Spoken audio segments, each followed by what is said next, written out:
Direct indirect में interrogative sentence के indirect बनाना। इससे पहले आप लोगों ने पढ़ा था अफर्मेटिव सेंटेंस।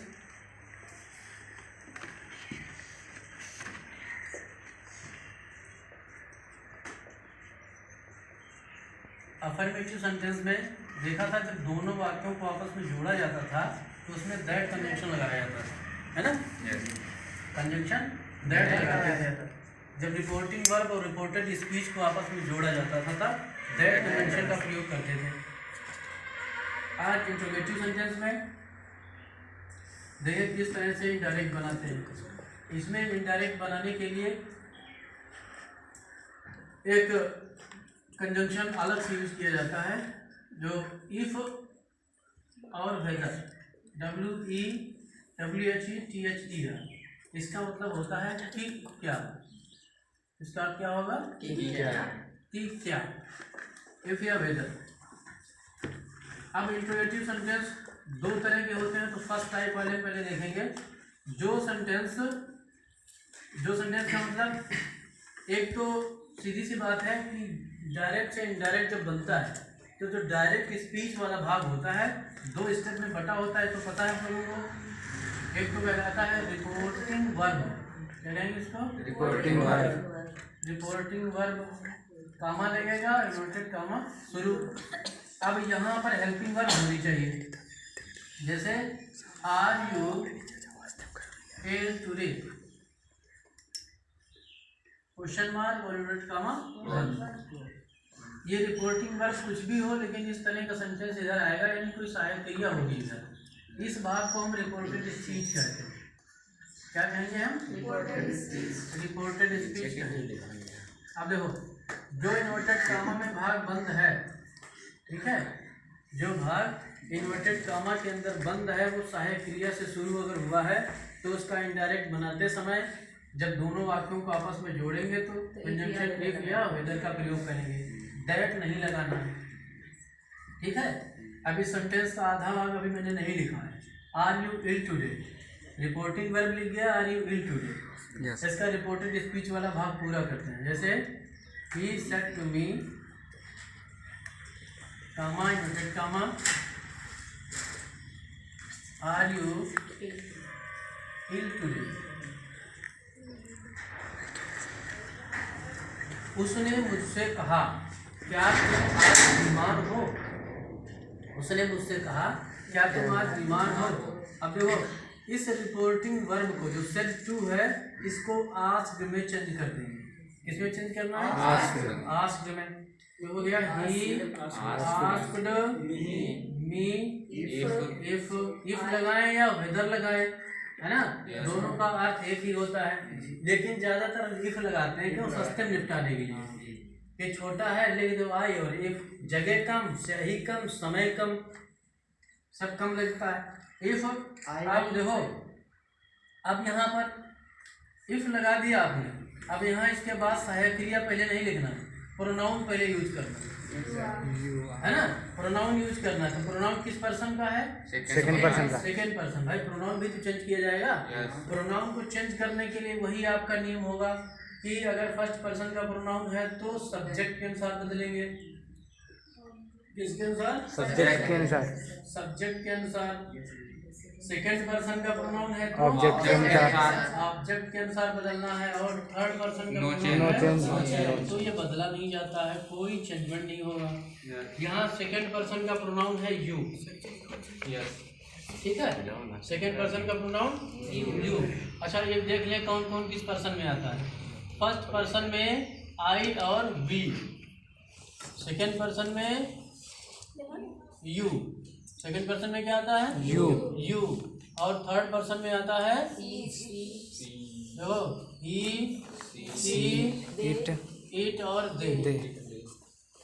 ये वाले बदलते नहीं। थर्ड पर्सन के प्रोनाउन में कोई परिवर्तन नहीं किया जाता। He asked me if. अब देखो यहाँ क्या करना है, सेकंड के पर्सन का प्रोनाउन है मी के अनुसार बदलेगा, अर्थात यहाँ भी मी हो जाना चाहिए। लेकिन फर्क ये है कि ये रहा सब्जेक्टिव केस, तो यहाँ भी ये सब्जेक्टिव केस लगेगा। तो मी का सब्जेक्टिव क्या होता है? आई। तो आई। अब ये सिंपल प्रेजेंट है तो सिंपल पास्ट में बदल जाएगा। इफ आई वाज, इल का इल ही रहेगा। टुडे को बदल देंगे हम दैट डे में, टुडे को दैट डे में। जो क्वेश्चन मार्क लगा हुआ था उसको हटा देंगे, उसकी जगह क्या लग जाएगा, full stop. Okay, full stop क्यों लगा, क्योंकि सेंटेंस को हमने अफर्मेटिव बना दिया। जब भी कोई इंट्रोगेटिव सेंटेंस डायरेक्ट से इनडायरेक्ट में बदला जाता है तो वो अफर्मेटिव बन जाता है अपने आप। ठीक, इफ के बाद अगर वाज लगाते तो फिर इंट्रोगेटिव रहता है, इसके बाद सीधे नाउन या प्रोनाउन आया है, उसके बाद हेल्पिंग वर्ब, फिर जो भी चीज़ें कर्म वगैरह जो कुछ आया है आता रहता है। तो ये तो रहा फर्स्ट टाइप वाला। दूसरे टाइप का जो इसका इंट्रोगेटिव होता है,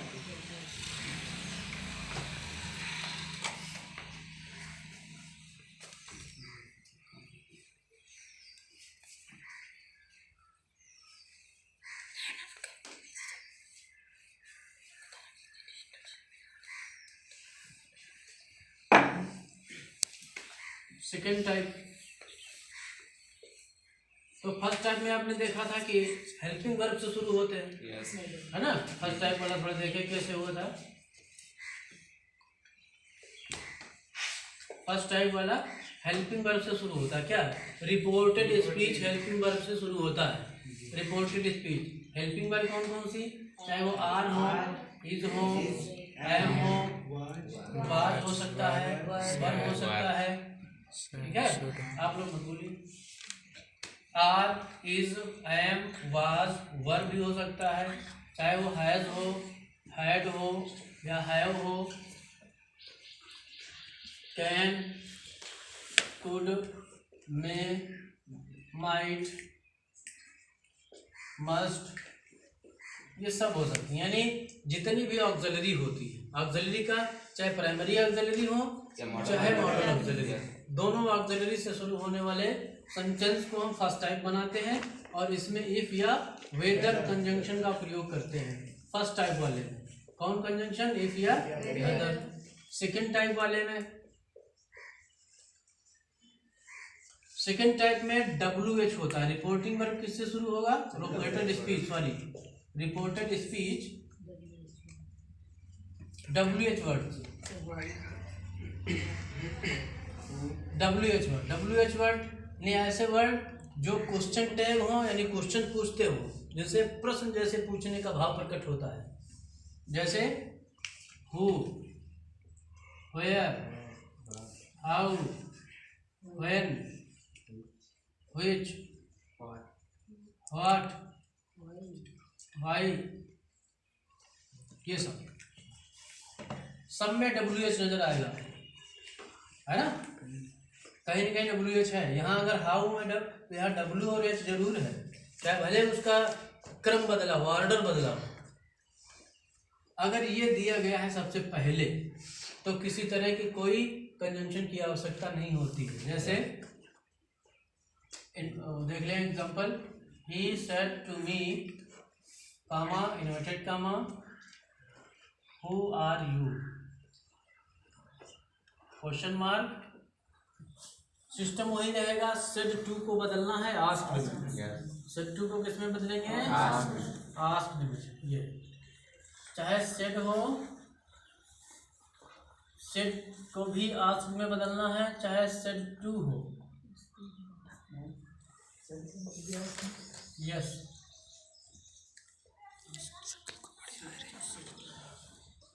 ऐसे लिख दिया जाए, क्या करेंगे बताइए, आस्क्ड में बदलेंगे।